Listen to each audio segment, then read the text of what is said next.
Vamos lá, pessoal. Página 494, exercício 1. Esse exercício ele fala para a gente calcular algumas coisas para o movimento da Terra, levando em consideração um ponto que está no Equador. E ele me fala que o raio da Terra é de 6.400 km. A primeira pergunta é o período.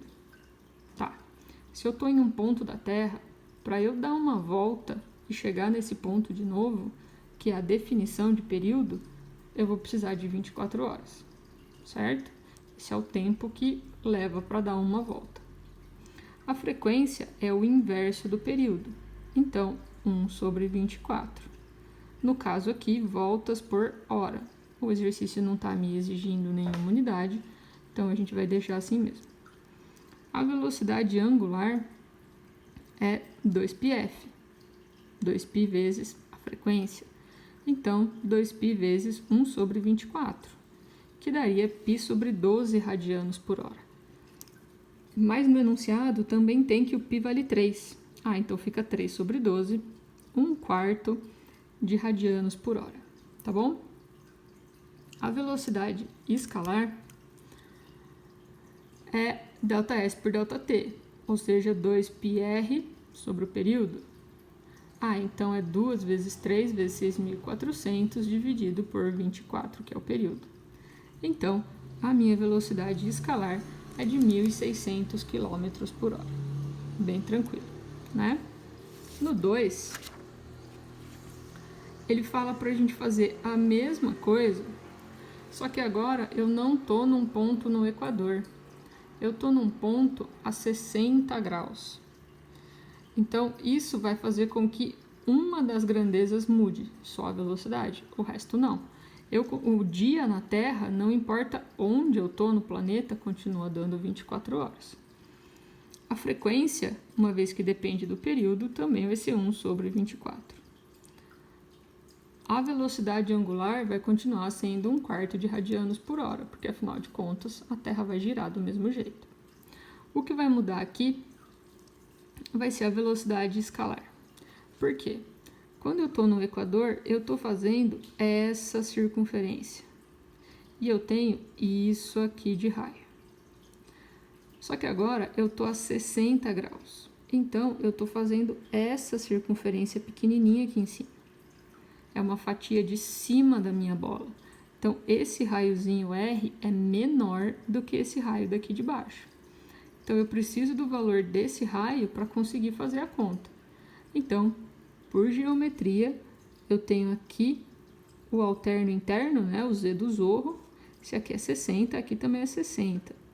Então, por função trigonométrica, se eu decidir usar o cosseno é cateto adjacente pela hipotenusa. Então, vai ser que o meu R é igual ao raio da Terra mesmo, né, o grandão, vezes o cosseno de 60.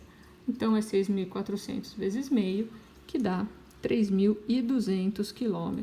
Aí eu posso fazer a minha velocidade, que é 2πr sobre t, que é 24 horas. E isso vai me dar 800 km por hora. Então, a sacada aqui era perceber que conforme eu vou subindo aqui, eu vou pegando fatias diferentes da Terra com raios diferentes, tá bom? Agora, para o 3. O 3, ele parece um caos de fazer, mas ele é mais uma questão de você entender o que está acontecendo do que qualquer outra coisa. Então, vamos lá. Aqui é o seguinte, ó, dá uma olhada. Eu tenho o eixo do motor e eu tenho ligada nesse eixo a engrenagem A. Então, o motor e a engrenagem A estão ligados por eixo. A engrenagem A está em contato com a engrenagem B. A engrenagem B e a engrenagem C estão ligadas por um eixo que atravessa aqui, ó. A engrenagem C com a engrenagem D estão ligadas por contato. E a engrenagem D e o ponteiro estão ligados por esse eixo que passa aqui, tá? Ele fala para mim que eu tenho 18 rotações por minuto para o eixo do motor E aqui eu tenho as engrenagens e o número de dentes. Pessoal, o número de dentes que eu tenho tem uma relação com o raio da minha engrenagem. Se eu tenho bastante dente, o meu raio é grande. Se eu tenho pouco dente, o meu raio é pequeno. Então, o que eu vou fazer? Eu vou fazer uma relação entre os raios e o número de dentes. Então, ó, eu vou falar que o raio de A vale R. Então, eu estou relacionando o 24 dentes com R. O B tem 72 dentes, que é 3 vezes mais do que 24. Ah, então o raio de B é 3R.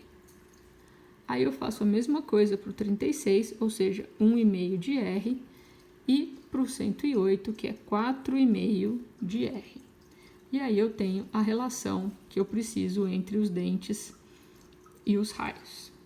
Aí vamos lá, eu vou precisar achar uma coisinha de cada engrenagem aqui até eu chegar onde eu preciso. Bom, A e B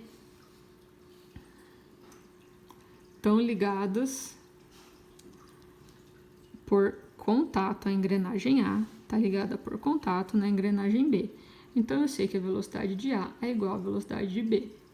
Eu vou pular direto para a relação entre os raios e as frequências. O raio de A é R.